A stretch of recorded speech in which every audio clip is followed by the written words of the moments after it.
قلبي على جمعة الخير هلا حني قلبي على جمعة الخير هلا يا هلا ويا هلا ويا هلا ويا هلا يا هلا ويا هلا ويا Bismillah ar-Rahman ar-Rahim. Assalamu alaikum and welcome to another edition of Let's Talk with me, Julie Alli. Please do keep me company till 10 o'clock this morning. Lots coming your way, as always. We'll be talking to a mother and she talks about her challenges on bringing up a disabled child, a child with multiple disabilities. We'll also talk to struggle veteran.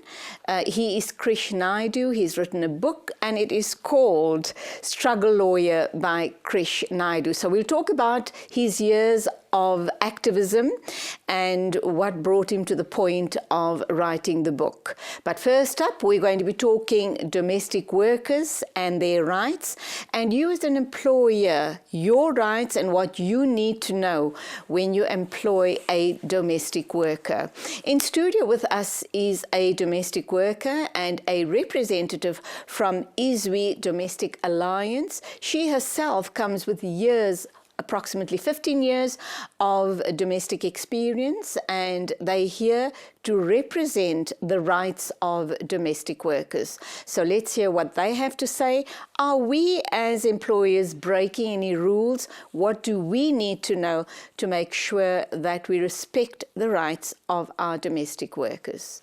Maggie and Siamtanda. Yes. Good morning. Welcome to the program, ladies. Morning. Thank you. Thank you so much.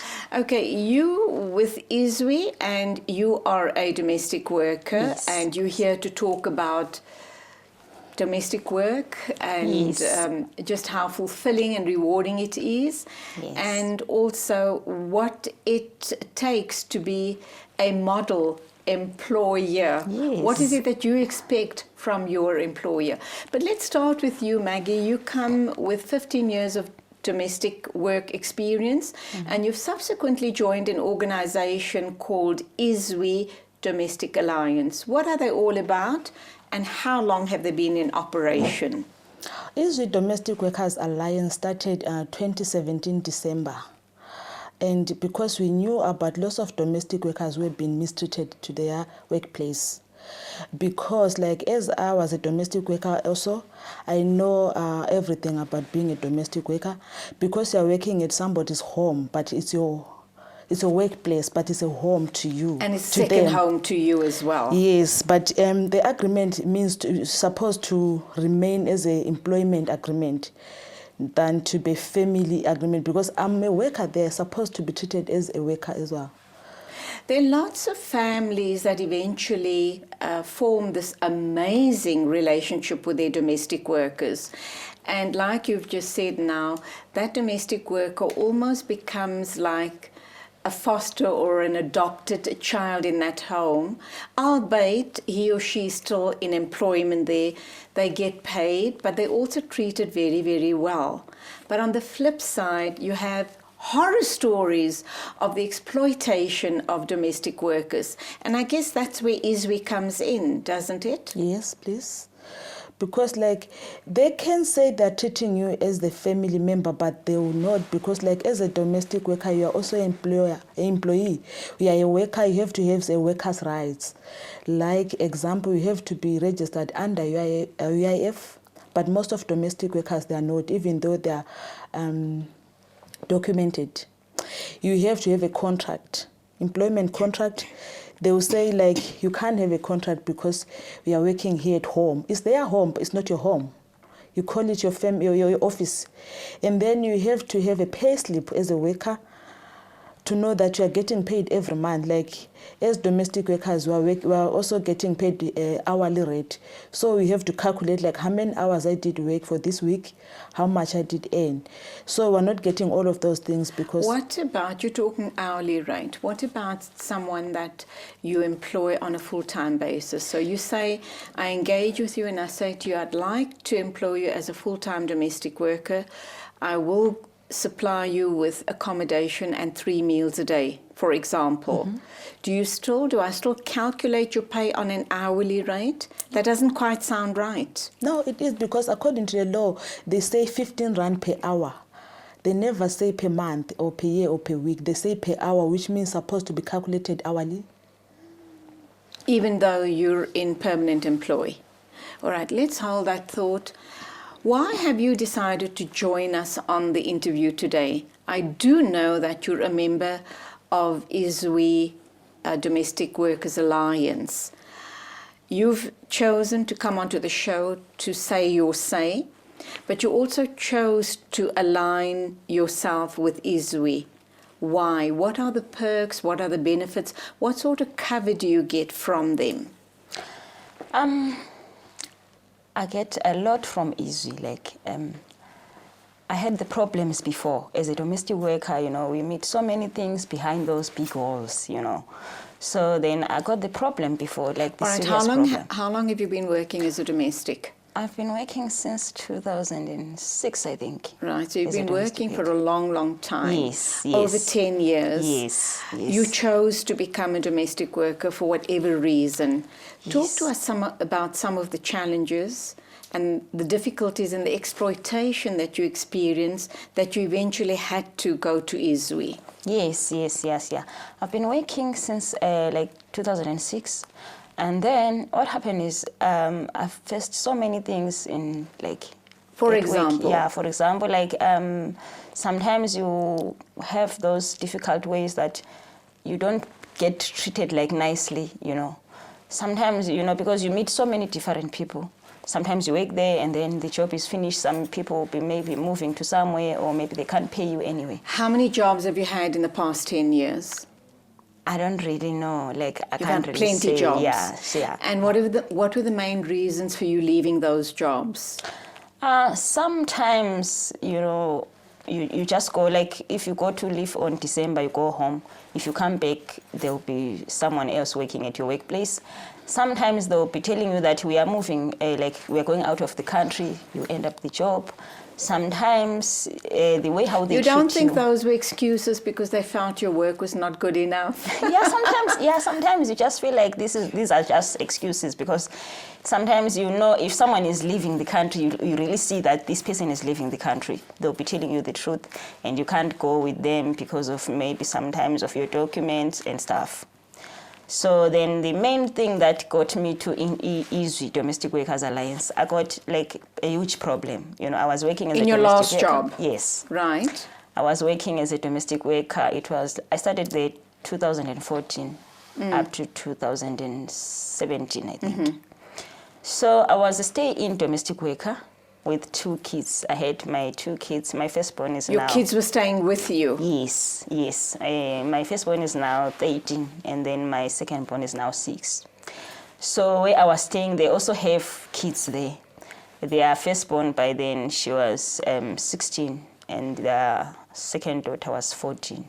So what was the problem? I got like a big problem because I was not allowed to leave the premises during the work hours. Like, even if, because I was staying there with my kids, my child used to attend the school at Joburg in town, but we were staying in Rand Park Ridge. So like sometimes even if you have problems, like my child will call me that, Mom, I lost my transport money. I will have to wait for my bosses to come. Even if they come at 6 o'clock, she will be there, out there, you know. I'm not allowed because of their kids. I must stay home with their kids. I must take care of their kids. I mustn't just leave the premises, you know. So what happened is one day, my second born woke up in the morning, she was sick. She was like vomiting and shaking. I didn't know what was the problem. So I just decided I'm not allowed to leave to go to the clinic with the child. But then we had the chemist around. So I said to myself, let me just run to the chemist and get something to calm her down. Because when I look at the main house, my boss lady was gone. But then the main boss was still there. So I just thought that the chemist is nearby, let me just run there. And then I went there. When I got there, they said, no, take this child to the hospital. She's sick. Who said that to you? The people who are working there. You know, the counter girls and then everyone was working there. So I said to them, I can't go to the clinic or to the hospital because I'm at work. They said, okay, you can wait for the nurse she will check your child, and then we can know how to help you. So as I was sitting there waiting for the nurse to come, I got the call from my boss lady. It was around 9:30. So she called me, and bad like my phone was cracked, so I couldn't swipe to answer. So I just saw that it's time up now. I can't wait anymore. I think they are looking for me at home. So I just ran back to my workplace with my child. When I got there, my boss was there, and their firstborn daughter, she was also there. So I just went inside to apologize to him and tell him what happened, you know. But then he couldn't even give me the chance to explain nicely, this is exactly what happened. He just started fighting with me, shouting and shouting and shouting and shouting. He just called me with those bad names, you know, all those kind of stuffs. So I just kept on apologizing because boss, I'm so sorry because I didn't let you know, but you were sleeping. Also, I couldn't. Okay, I want to speed up here because of time constraints. Yeah. It sounds like a bit of a horror story here, but obviously what her employer was expecting is perhaps she should have gone in to say, I'm running to the chemist because I have a sick child. Also, it's very unusual. I don't often hear of employers allowing the domestic to bring their children to live with them on the property. So in that respect, that was very accommodating of them to do, but there were restrictions in place. So really what I'm hearing is that there was a breakdown in communication between her and her employer, and it was her responsibility maybe right up front to say, I have a sick child. Maybe they're unreasonable that she can't, if her children have an emergency, that she's not allowed to respond to the emergency. Maybe all of that should have been put down in black and white. But what does stand out for me is the fact that they sounded very accommodating to allow your children on the property. Your thoughts from an alliance point of view? I think the reason is just because they didn't have a contract so that she can know that if there's something like this, what they're supposed to do. Absolutely. So they didn't have anything on their agreement. Everything was verbal. So that's why she thought maybe if she can run to the pharmacy, she's going to do it in verbal. Also to say, sorry, it happened like this, that's why I was out. And also, even if you work for a large corporate, for example, you can't just leave your desk and run out. You know, the protocol is that you need to inform somebody that I'm going to take my child to the doctor or to the chemist or whatever the case may be. And perhaps you broke with protocol and that is why they were so angry. So that's one of the horror stories, and I'm going to hear after the ad break, what is it that you do to intervene and to support both parties, because it can't be one-sided. Maybe I'm wrong, maybe Izwe only represents the worker, but let's go for an ad break. I'm talking to Izwe Domestic Workers Alliance. We'll talk minimum wage, and we'll also talk about trampling on workers' rights.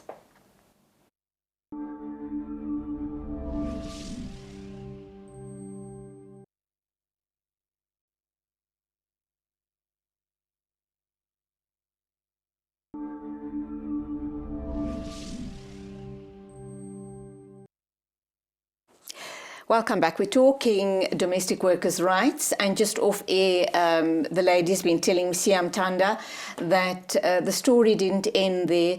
The employer actually attacked her. They assaulted her. She subsequently laid a charge of assault against them.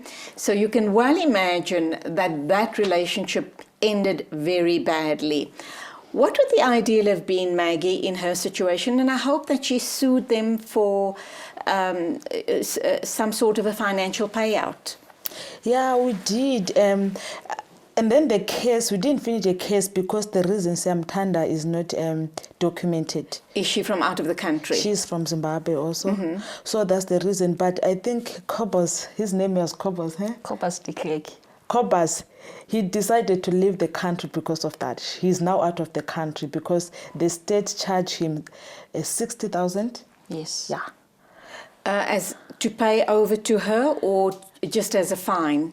Just as a fine. So she got no monetary gain out of that encounter? She did get the 1 month, it was 3 months. 3 months notice. Right. Because the matter was under CCMA. Okay. Yeah. So she get that 3 months notice, and then the 60,000 was for the state. All right. From Cobus. What happens let's take a horror story like your colleague here. Let's take her story, or any other story of abuse or violation. Would you advise the domestic to go straight to the CCMA or to come to you? Why do they have someone like you when we do have the CCMA there? Yes, like CCMA, they can go to CCMA by themselves, but if they want, they can come to us so that we can represent them under the in front of the commissioner at CCMA. Because they can go to CCMA and then you can open the case, and then on the day of the conciliation, you can be alone there. But and it can be very frightening, isn't it? Yes, because Easy Domestic Workers Alliance is an advice office for domestic workers. We do educate them what's supposed to be happening. All right. Do they pay a subscription fee or a membership fee or anything? They're not paying anything, but they can say thank you to whatever they want to if they want. What else do you do to protect the domestic worker? Let's talk minimum wages. Where does that sit at the moment? The minimum wage is 15 Rand per hour. In Joburg, in Johannesburg? All over, but I don't think the employers are paying that 15 Rand per hour, all of them. Some of them they pay more, some of them they pay 15 Rand, some of them they pay under minimum wages. Is that, let's assume I can't afford to pay 15 Rands an hour, but I supply accommodation, hot water, a fully furnished room, and 3 meals a day. If I come to an agreement with my domestic worker and say to her that I can pay you X amount per month, and if she agrees to it and signs a contract, am I safe from the long arms of the law? Not at all. You have to be 15 Rand per hour, not less than that. But she's agreed to it. She don't have any choice. Listen to me. She agrees to it because she doesn't have another job. At least she has 10 Rand an hour in her pocket, as opposed to having nothing at all and unable to feed herself and her family. So I'm being reasonable, and I'm trying to meet her halfway, plus I'm giving her a roof over her head. How unreasonable can that be? It's not fair. That's just hypothetical. I'm not saying that is in fact the case. I understand very well. It's not fair because the minimum wage is 15 Rand per hour. You can even pay that 15 Rand an hour and take your furniture from the room and put in your main house, and let her to buy her own food with that 15 Rand per hour, even though it's not a living wage. It's a minimum wages from the Department of Labor, but you can't do the living that 15 Rand per hour. You rather take all the furniture from her room and put in your main house and give her minimum wages in her room without that furniture. Okay, I beg to differ, because I don't think you guys are talking about a win-win situation here. I'm thinking about, I'm not talking exploitation. I'm thinking about the situation of huge unemployment in the country. Mm-hmm. I'm talking about undocumented workers from beyond our borders. And if they can come to an agreement, I'm not talking exploit them, not at all.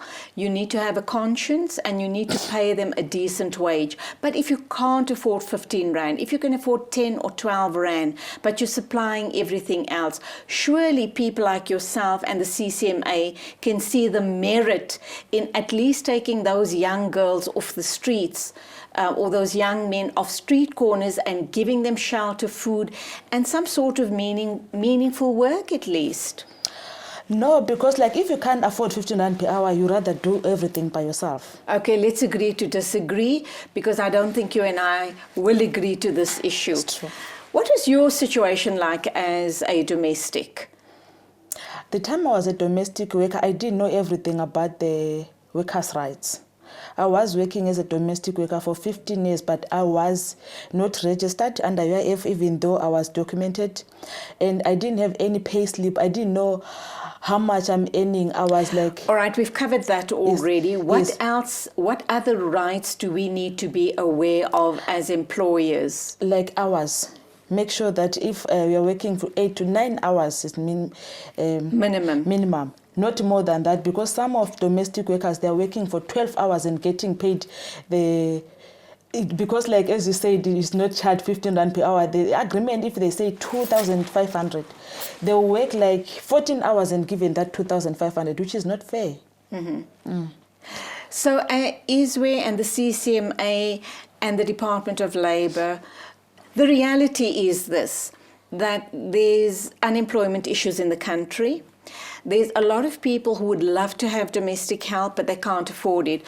Your answer, you're quite firm in the fact that domestic workers should be paid 15 Rand an hour, non-negotiable. If you can't afford to pay 15 Rand an hour, then employ them for half a day, but rather give them 15 Rand an hour and know that your conscience is clear and know that they are comfortable that they're getting a minimum working wage. Absolutely, because like if you can't afford, you rather hire a domestic worker for 3 hours and give her that 15 Rand per hour than to have full-time domestic worker and pay her 12 Rand per hour. And as far as you're concerned, as far as the department is concerned, even if you come to me and say, I haven't worked in the past 6 months, I don't mind that you pay me 12 Rands an hour. I do want to work with you because I believe that's going to be able to allow me to be independent in, to a certain degree. As far as the law is concerned, that is illegal. What sort of trouble can I get into, even though I have a contract, a written and signed contract between my domestic and I? The thing is, you can't register a domestic worker if you're paying her under 15 Rand an hour. You mean in terms of UIF? Yes, you have to, as she's an employee, she have to have that, and then she have to have a contract and a payslip. But the Department of Labour, they can't take your forms if it's written like less than 15 Rand an hour. And it's illegal not to go ahead and register them. Yes, and then we know that half bread is better than nothing. But even though that's exactly what I was getting at. Yeah, it is. But even though now domestic workers were still saying no to 15 Rand per hour because it's not a living wage. Okay. So my domestic worker goes and reports me to you or to the CCMA. Let's assume I'm paying her 10 Rand an hour or 15 Rand or 12 Rands an hour. What sort of trouble will I get into? What sort of mediation will happen if she's worked for me for the past year? What sort of trouble do I get into? I'm not quite sure to answer this question, but what I know, like if she's not registered and then she's been working for you for 12 years, you have to go back for those 12 years back to register. Or a year or 2 years? No, pay for 12 years back for UIF fee. You have to go back for 12 years to pay all those 12 years. Okay. And then you can keep paying for some other years. But about the under minimum wages that you'll be paying her 10 Rand per hour, 12 Rand, I'm not quite sure what is going to be happening, etc. How do we move forward with this? Because obviously the employer and the employee are going to be butting heads with this. You also have a lot of farm workers. It's their first job ever. They come out of the farms, out of the rural areas, and they take whatever is offered to them because they come from poor homes. How is ISWE and the Department of Labour going to police this situation going forward to prevent further exploitation of domestic workers? We do have an one-wage campaign for domestic workers and farm workers. It's very hard to reach all domestic workers and farm workers, but because and then the other thing, domestic workers are isolated. They're not working in the same industry. They're isolated because they're working all over the place. Yes, right? So it's very hard to reach them because we know very well that some of them they're still getting paid less than 10 Rand per hour. And then they will think like this, half bread is better than nothing. But as an employer, you also have to have your safe side because in future, what if that domestic worker open a case for you because you'll be like, maybe the relationship is ending and then you dismiss her. And then it's when you're going to find out that you were even paying this domestic worker less. Okay, very quickly, we've come to the end of the program. I'd like to know what sort of trouble would the employer then get into? Would it be a very hefty fine? Would you have to back pay the person at the going rate? Or is there jail time involved as well? I'm not quite sure. That is Department of Labour's question. I think because this 15 Rand per hour, it was even it was last year or this year. I'm not quite sure. But the employers also, because most of domestic workers, they're employed about their rights. They are educated about their rights, right. I mean. But the employers, it's very hard for us to reach employers to educate them because employers, they're like, come and work to my house. It's a house to her. It's not a house to me. I'm an employee. So I think we have a very big job to do so that we can educate employers as well. That's where we leave it. Thank you indeed. And I do hope you found suitable employer and they're treating you well. Yes. Oh, good yes. on you. And that's where we leave it. I think the lesson that we draw from this discussion this morning is please, please, please make sure that you're paying the minimum wage, which is 15 Rand an hour. If you can't afford that, then just cut back the hours that your domestic is spending in your home. Please make sure that you've got a contract, a signed and a written contract by both parties, and also register your domestic for UIF. It's the right thing to do. Still to come on the program, we're going to be talking to lawyer Krish Naidu about the book he's written, and we'll be wrapping up by talking to a mother of a child with multiple disabilities.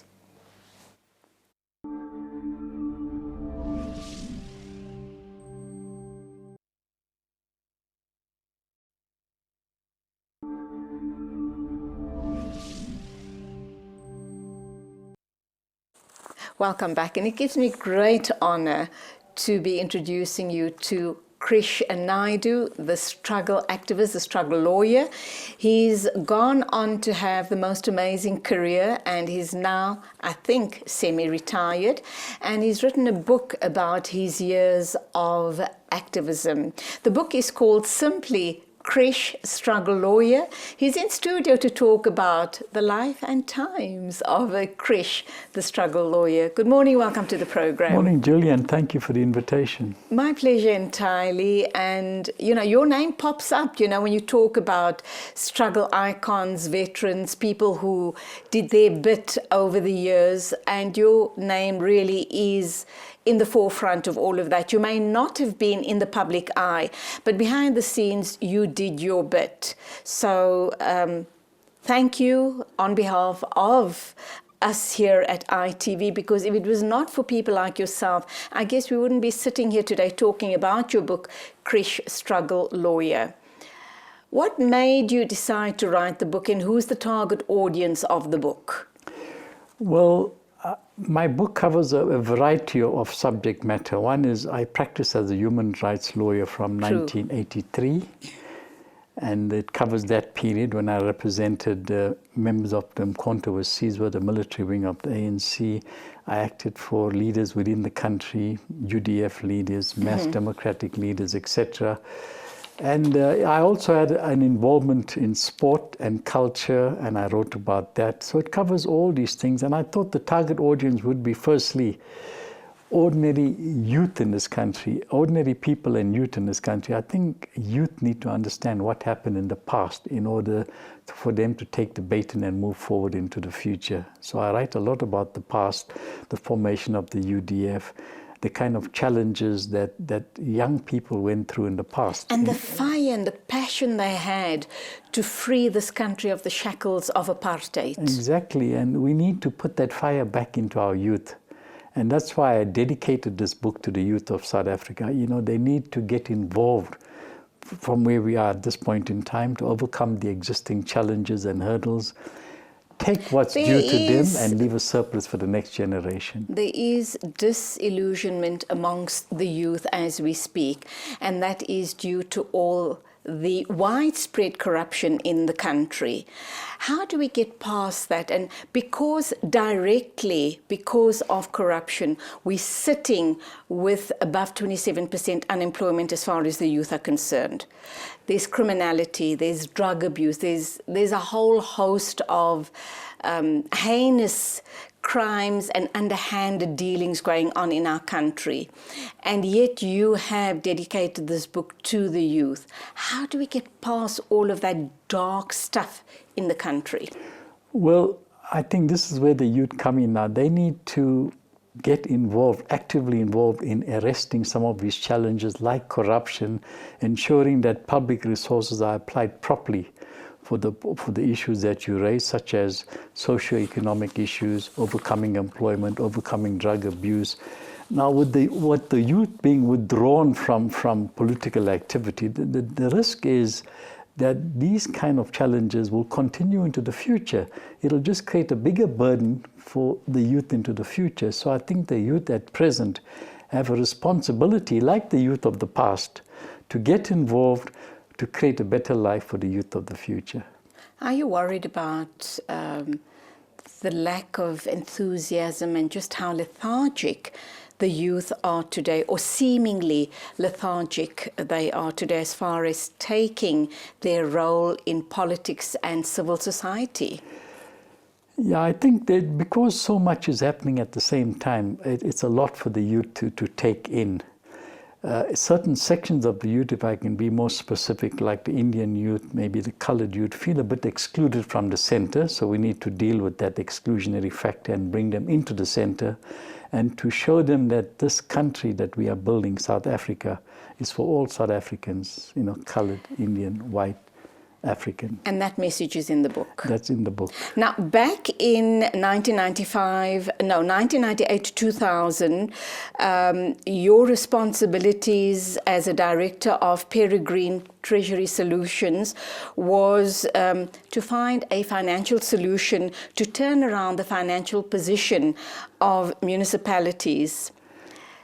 Way back then, just as South Africa was shedding the shackles of apartheid, already municipalities were in financial trouble. And we see that playing out now as well. What do you think is at the core of all of this? Well, the core is a culture of non-payment. It's a major problem with people not the paying monies the are rates. there. I think the problem is this. Sorry, are you saying that the municipalities are not collecting the monies due I think ratepayers are not services? paying for services, Okay. because I think people just live end to end in this country. You know, you earn your money at the end of the month, and by the first of the next month, it's all disposed in terms of bank payments, interest, and all your liabilities, your financial liabilities. So there's very little, free income. And there are certain areas have to be compromised. So I think this becomes an area that is compromised because it's difficult to cut lights and water. In fact, there's legal sanction against cutting lights and water especially, totally from a Basic resident. human yeah, right. So you need that. So I think people take advantage of this, and it's quite unfortunate because we've now got a deficit of about 420 billion owed to Eskom alone by the various municipalities. So it's not the fault of the municipalities so much as its residents. So we need to create a culture of payment, and the same kind of culture need to exist, for example, in the SABC, the TV license. It's about 260 a year, 265 a year, but we are not paying it. So without But I think the thinking with the man on the ground is that there is so much of corruption going on that this, in defiance, in certain instances, it's the non-affordability, but with other sectors of the community, it's out of defiance because they see all the corruption happening around them. Well, I think if they're seeing the corruption, they should also see the initiative taken by government. There are at least 4 commissions of inquiry sitting as we speak, dealing with corruption. There's going to be prosecution of people that were involved in corruption. There's going to be a serious effort to recover monies. Will they truly be? They will be. I mean, the president appointed the head of, besides Shamila Batoyi, who was head of National Prosecuting Authority.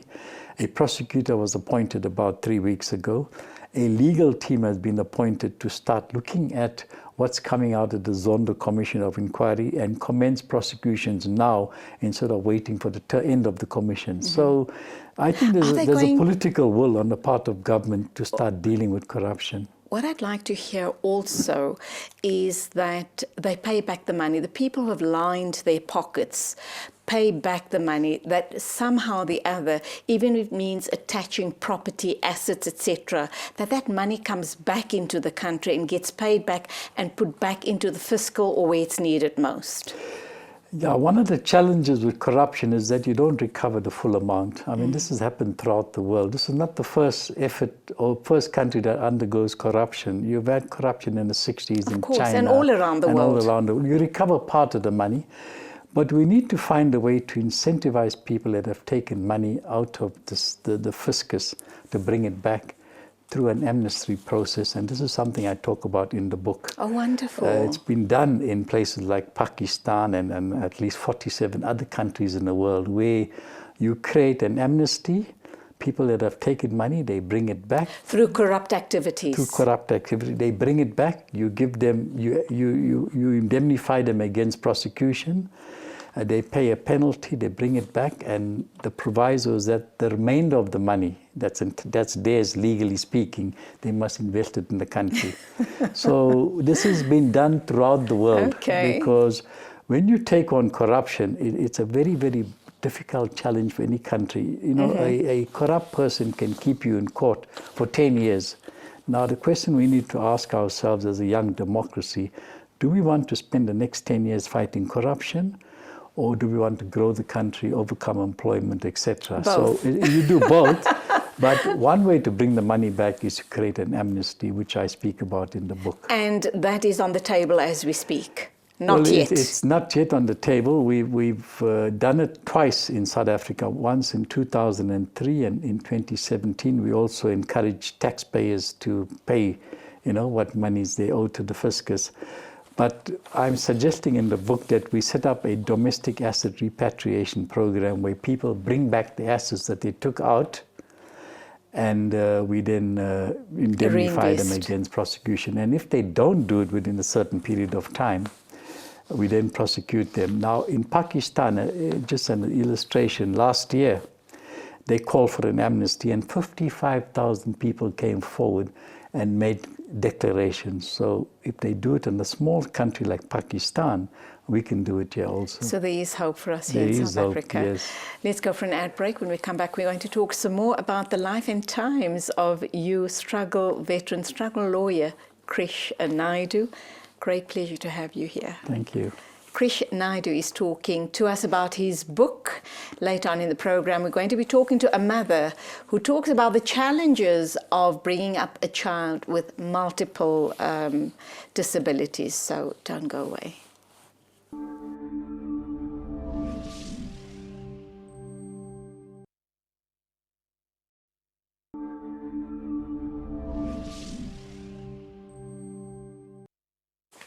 Krish Naidu, the struggle lawyer, is my guest, and I'm delighted that he's in studio. Fascinating man. He's written a fascinating book. Please go out and get the book. Where is the book available? It's available in about 100 bookstores around the country, mainly the exclusive book chain. Brilliant. Okay. And it's a must read, very especially for us as South Africans, because we need to understand our history, which is contained in the book. It is, yeah. You've had a very illustrative career and life, might I add. I want to talk to you about the impact that Jim Wiley had on your life. You'll explain to us who he is and how you came up to meet with him. And also, sport is a big part of your life, is it not? I mean, you were at one stage general manager and acting CEO of Boxing South Africa. So you can respond to either one of those questions first. Well, let's start with the Jim Wiley question. Jim Wiley is a lecturer at Aberdeen University in the UK. And I did a master's degree under him in 1991. How did that come about? Well, it came about when I met Madiba at Victor Verster prison. Just the two of us met for the whole day, and in a conversation moved from various issues. Eventually we got to military, and he told me about his training in Algeria in 1962, and I told him about my interest in studying a course called military strategy, a master's degree. And he encouraged me to do it, and after I left him, he spoke to the British government from prison. Wow. And they arranged a bursary for me, and I went the next year to Aberdeen, 1990. Studied under Jim Wiley at Aberdeen University, and I got my degree in military strategy. And I found it a fascinating degree to be a lawyer and a military strategist, because when I now analyze things, it just gives me a different perspective of looking at the world and giving the advice that I do to the ANC. I was about to ask, do you in fact advise the ruling party as far as military strategy, or just general strategy as far as the protection of the country is concerned? Well, at the moment I just give legal advice to the ANC, but in discussion with various leaders in the ANC, we do get broader than legal issues. You studied this way back in 1990, am I right? That's correct. How relevant is the stuff that you learned then in this age of the fourth industrial revolution? Well, I do keep in touch with issues from time to time. I read various magazines. I subscribe to various journals on military strategy and strategy, political strategy generally. So I keep in touch. And I think the relevance is that, you find a cyclic nature in civilization. What we're going through now is what we've been through in the past. Although we're into the fourth industrial revolution, a lot of the things we did in the 1990s are still very relevant to it. It's just a matter of application, how we apply it, and different duties. For example, I was reading an article about collection refuge collection. They now have a connection in the bin to tell you when it's full. So you don't go around looking at bins. The bin you sit in a control room Yes. with a whole lot of monitors, and the bins will tell you, you need to pick me up because I'm full. So that's a difference. But you still need someone to remove the refuge. You still need somebody to dispose of it. You still need someone to make the bin. So by and large, the employment factors are still there. The vocations are still there. It may change marginally, and that's the impact of the fourth industrial revolution. Did your interest in sport, was it peaked when you joined Boxing South Africa, or were you already very much into sport and you got lured to a job like Boxing South Africa? Yeah, no, my interest in sport started in 1987 more on the politics of sport. We were trying to work out how do we bring sporting groupings in our country together. At the time, they were all divided on racial lines. You had Indians and Coloureds and Africans. So together with the ANC, we set up an organization called the National Sports Congress, which started off as a pressure group to bring various sporting groups together, and eventually it emerged as a macro sports organization. So from 1987 until I took this job in 2000, I was involved in the politics of sport. So this job I did at Boxing South Africa was my first job working in sport as an administrator. Mm-hmm. So there's still a lot of politics in sport. 25 odd years later, we still have issues around quotas. We still do not have enough young people being exposed because of the socio-economic issues. How do we correct that? And then also minority groups like whites, Indians and Coloureds feeling that they're being marginalized. Yeah, I think we need to sort of sit back and understand what do we want to achieve in sport today. I mean, sport it's a big flag for any country. I mean, I was looking at Zimbabwe a few years back where they had one white swimmer that won 2 gold medals for Zimbabwe. But when Olympic sport takes place on an international level, your country is held in high esteem because of just one swimmer. So we need to now target how do we use sport to showcase South Africa to the world. That should be one strategy, I think. Secondly, I mean, South Africa is a sports-mad country. Whatever sport it is, we've got great talent in this country. So it's about overcoming those structural challenges, as I call it, and putting our best sports person forward. Now that requires serious preparation, it requires serious investment in sport, and becoming technically competent to make our athletes the best in the world. So it requires a rounded approach to dealing with this, and sports people are identified at the age of 5 years old. So we need to go out to the schools, find the right sport talent scouts, to find the right sports persons for the future, whether they Colours, Indians, whites or Africans, to represent this country. And I presume you've touched on sport in the book as well. I've touched on the past challenges of sport, the kind of challenges we had with rebel tours and rebel boycotts and formation of a single soccer body in this country, a formation of a single macro sports body based on how we prepare sports person for the future. So I've dealt with those kind of historical issues in this book. You were also involved in the cultural and academic boycotts in the country. What was your role, and how, when you kind of sit back in retrospect, do you believe everything, all of your life's work, could you have done things differently? Are you happy with the outcomes as you sit now? And if you could have done things differently, what do you believe the outcome would have been?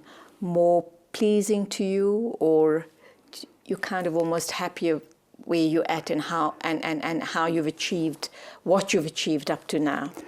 Yeah, I think the academic and sports boycott and cultural boycott taken together, I think the way we did it was the correct way of doing it. And the primary player at that time was former President Thabo Mbeki. I mean, he had the foresight to realize that sports persons, academics, and cultural leaders, musicians, artists, etc., are always in the public eye. And by easing the sports boycott and cultural boycott, what he was trying to say is that, look, we've got two South Africas. By taking a total boycott position, we're not going to achieve a lot. Let's take those that are looking forward to a new South Africa and project them internationally, send them across to various parts of the world, let them train, get experience, come back and help build a new South Africa. Absolutely. And I thought that was very visionary on his part. So we followed that approach in sport, culture, and academia, allowing certain people, progressive people, to leave the country and come back instead of having a total boycott position, because we were actually starting to build a new South Africa while we were fighting for a new South Africa. So I thought that was good strategy. You were also special advisor to the Minister of Tourism, and that was back in 2015. What was your role? What type of advice, were you giving? How were you seeing the world differently to other people that you were appointed in this position? Well, tourism is one of the biggest income generators in this country. It brings in about 9% of GDP, running into about 360 billion a year. So I've worked with Minister Derek Hanekom at the time, and we were looking at increasing our tourism, tourists from India, Pakistan, China especially, because they have got free cash to spend.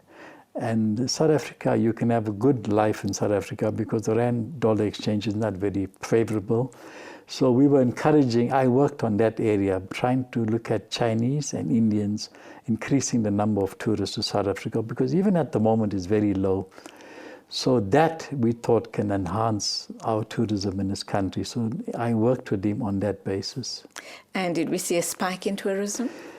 Yeah, I think we're seeing a spike. There were certain challenges with the birth certificates, yes, documentation, but we've overcome that. Wonderful. So I see a growth in tourism in the future. Wonderful. With 2 minutes to wrap up, you've had lots of special awards from 1988 onwards.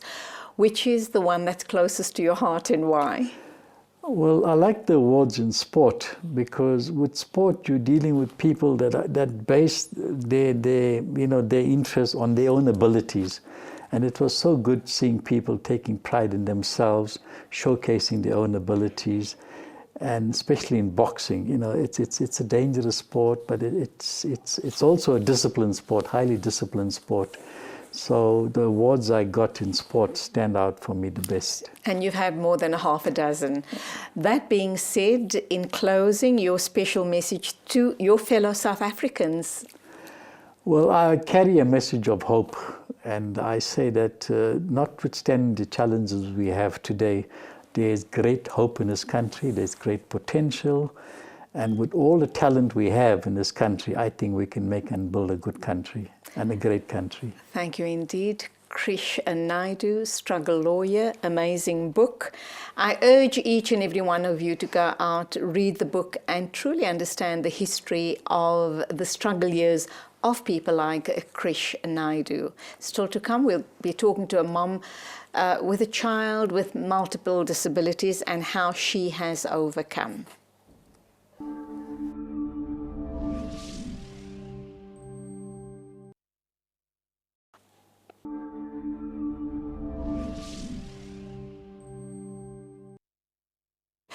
My next guest is a pastor, a motivational speaker, an author, a life coach, and she also practices NLP. So all of that, raising 6 children, one of whom suffers from multiple disabilities. How does she cope? What is her trick? What is she doing to look so young and so gorgeous? Her name is Linda Kumalo, and she's going to share her story with us. Morning, welcome to the program. Good morning. Thank you very much for having me. Lovely to have you here. Now, I know you have 6 children. Yes. 5 of whom are okay. Perfectly fine.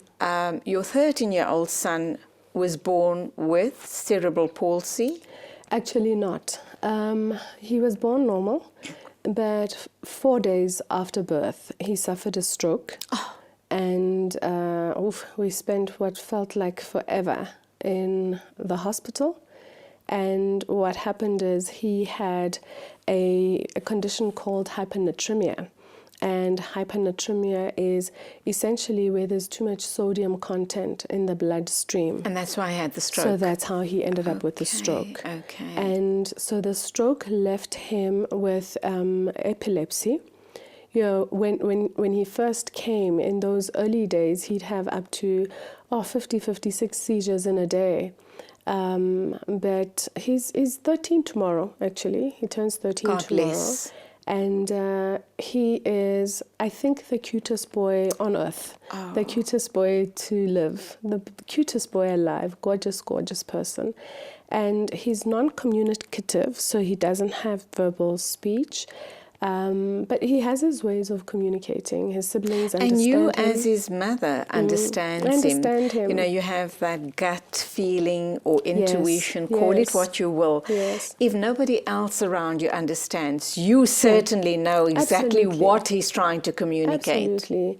I mean, there's certain cries, and I think every mother can relate to this. You know, even if you are in a different room, when there's a particular cry, you know, okay, the siblings are bullying him, or you know, she's angry, or he's tired, or he's hurt, he fell, or he is irritable, or he's not getting his way, or he's being a baby, you know, so you can hear the cries. So I also understand the cries, and it's our normal, you know. He's been around for 13 years, and the home is geared to accommodate him.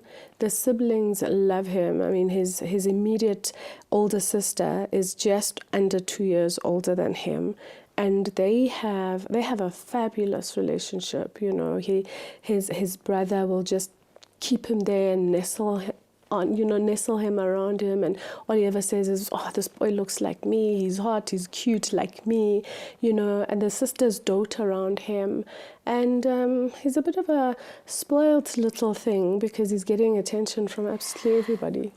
He's very fortunate to be born into a family like yours. There's unconditional and unlimited love for him. Absolutely. That's not the case in other families, sadly, because they may not have the resources. That's it. And That's it it. can be very draining. Yeah. Do you think being a pastor has kind of almost helped you navigate the state? Or did the pastorship come after his birth? Yes, I think essentially what happened is he led me down Onto that path. Because you know, when you're going down this rabbit hole, and it's just deep and it's dark and it's lonely. It's a very, very lonely journey. And you know, when my son was a baby, everything that I was told was, he's not going to live. He's not going to make it to the end of the day. He's not going to do this. He's not going to have this. So it was very lonely, and it was a very, very desperate time. And, you know, God bless my mom. She was like right there with me every step of the way. You know, we thank So God for support mothers. is absolutely crucial. Crucial. And It's essential. the way you as a mother interact with him, what is his name, by His the name way? is Didi. Didi. Yeah. So the way you interact with him, you actually give the people around you and the people on the fringes of your life permission to interact the That's same it, way. that's Because it. had you rejected him, or They if would you have had to. been embarrassed, if you had hid him away from society, that's exactly what other people would have done as well. Yes. You know, in fact, I was given a suggestion to put him in a home. When he was a tiny baby, as we came out of hospital, a family member suggested that I put him in a home. And I think I was a little dazed for a while because I thought, what home? He is in a home. He's home. He's just come out of hospital. And she went on about And how... she was well-meaning, I'm sure. I'm sure she was well-meaning. But I just felt, if I'm not able to give him the love, the attention, the time that he requires, who do I expect to give him the love, the attention, and the time that he needs?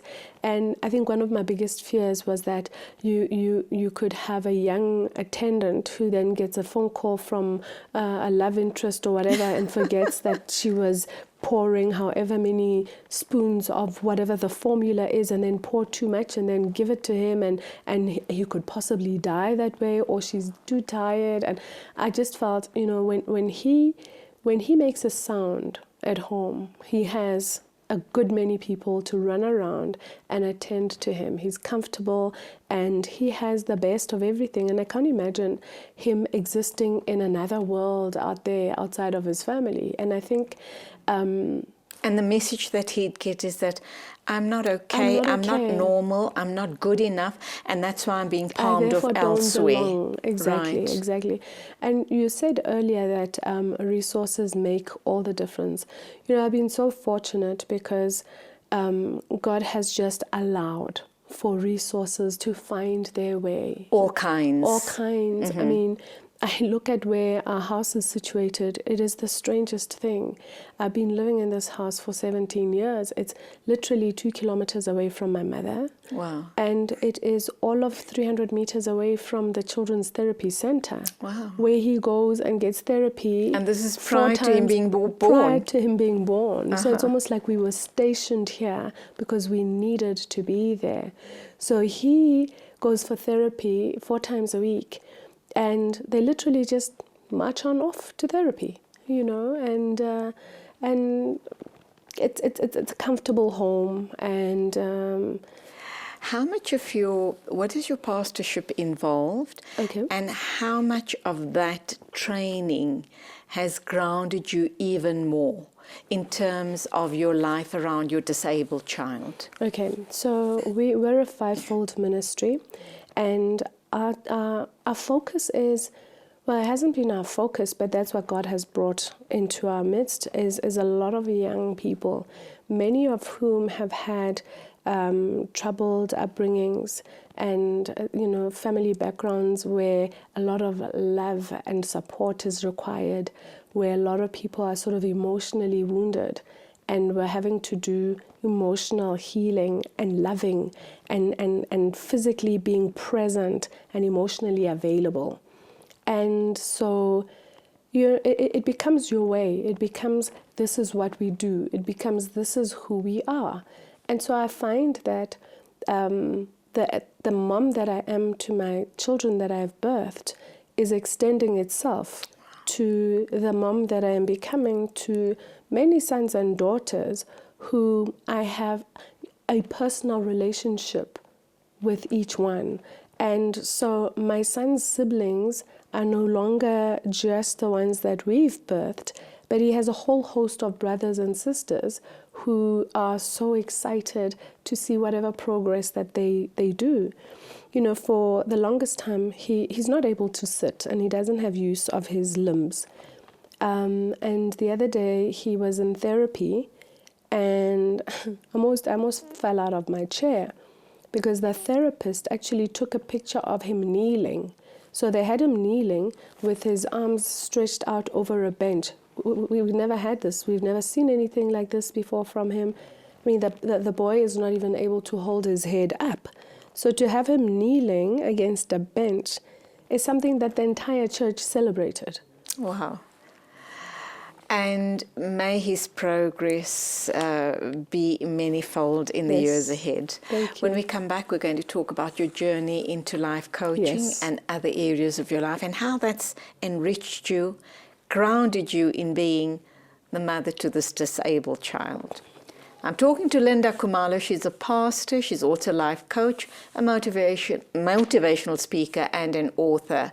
And that's one thing we need to explore as well. The book she's written, who's the target audience, what the book is all about. All of that right after the ad break.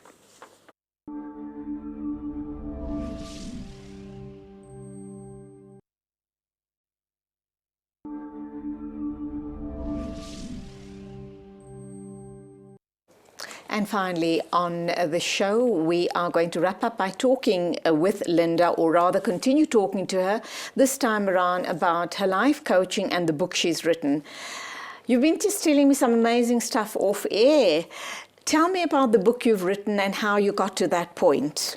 Okay, so in July last year, I was in a multinational. I'd been there for about 10 years, and it just became uncomfortable to stay. Just before you proceed, in all of this time, you've been in the corporate space for about 25 years.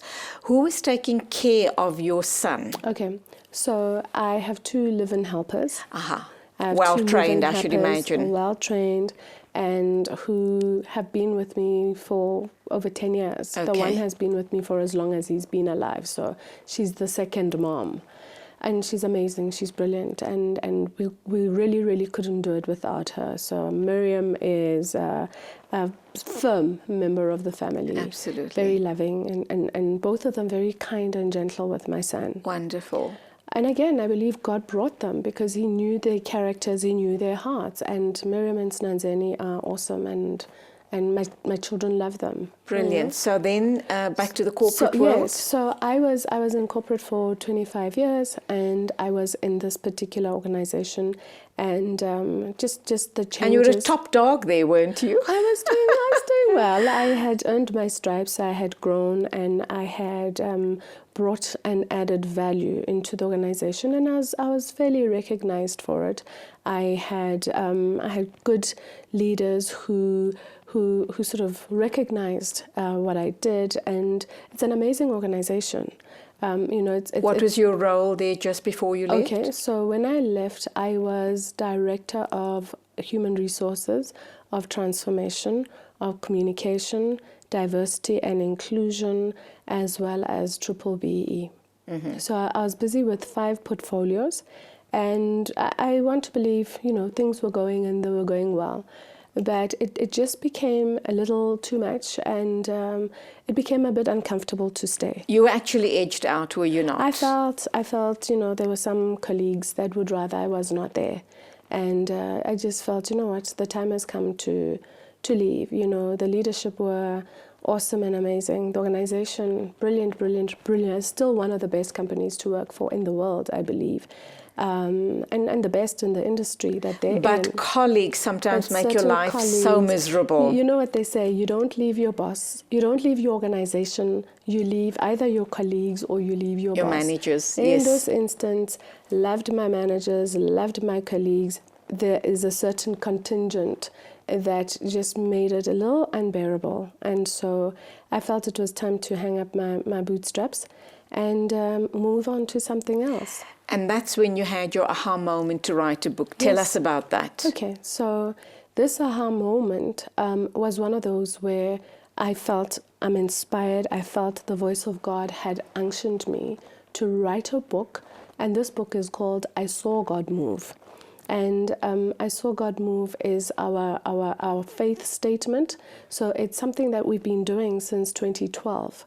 That's as a pastor at your church. As a pastor, yes. So but the book is not about religion. It's about people and their life experiences. And their life experiences, and it's about where women have seen challenges, where they've met up with horrific things that have happened to them in their lives.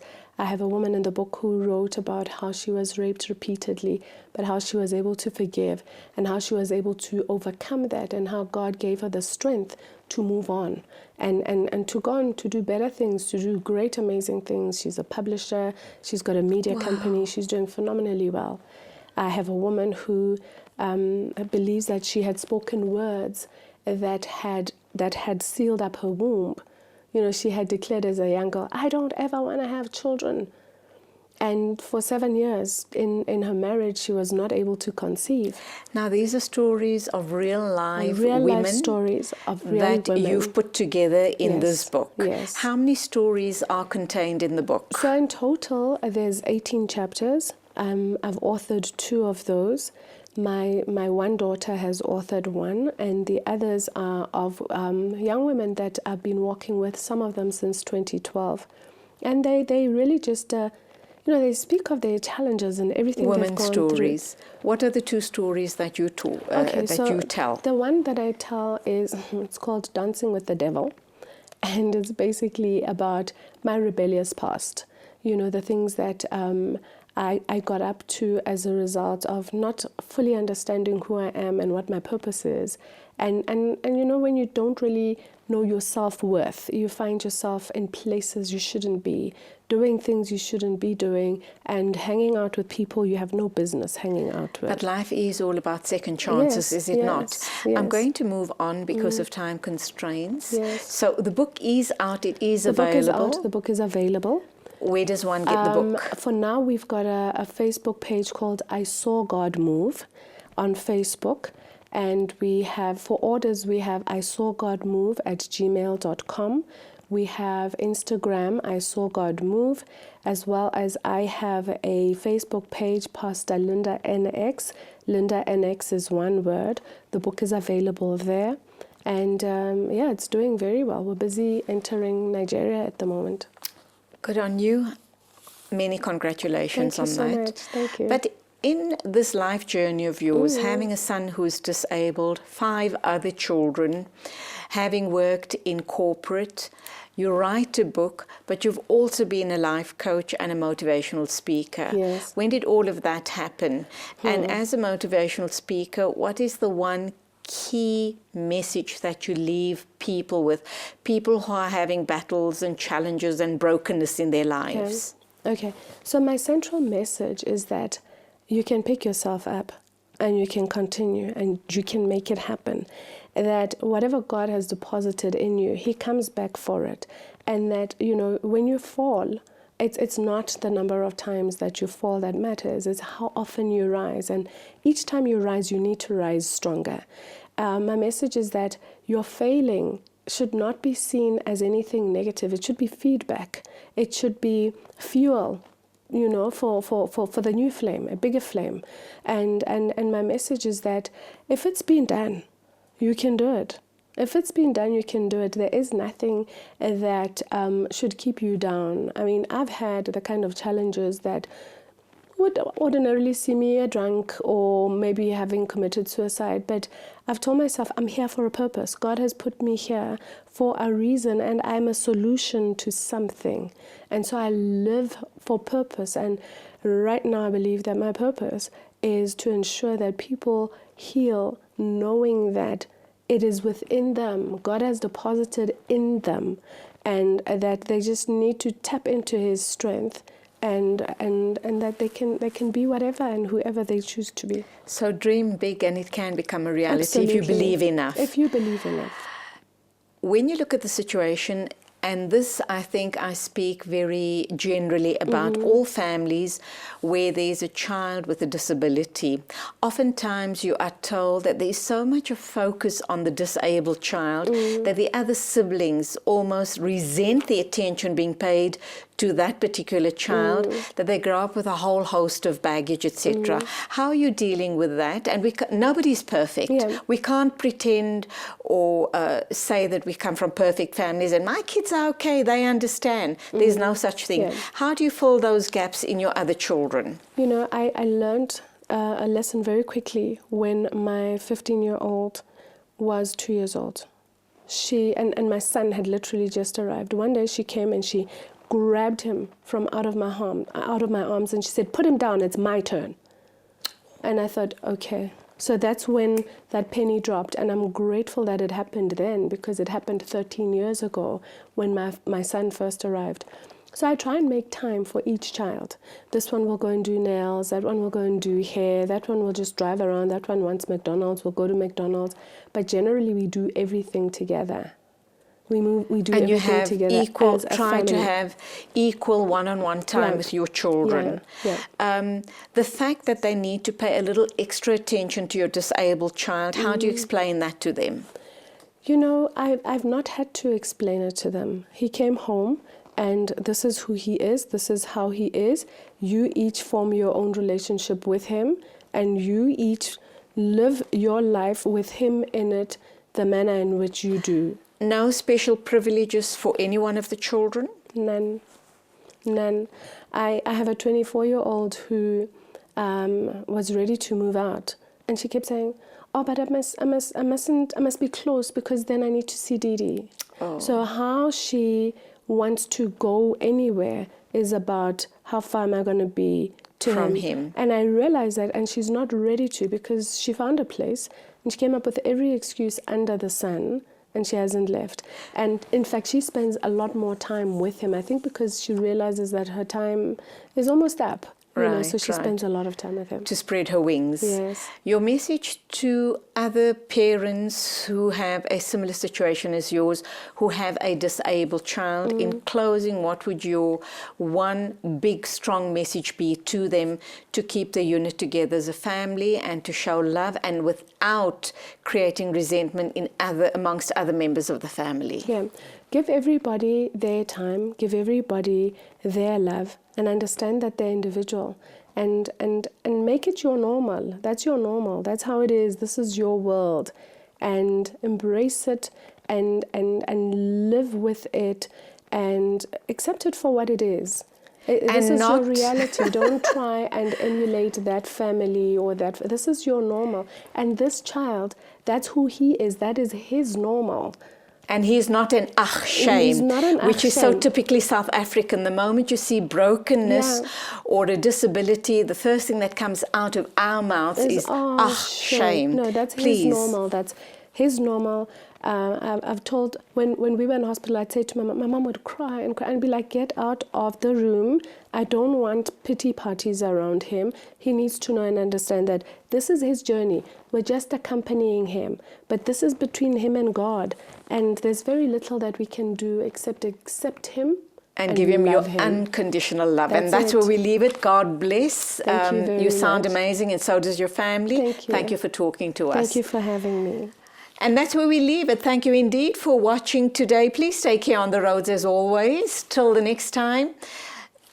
A big thank you to the production team, and a Khuda Hafiz from me, Julie Alli.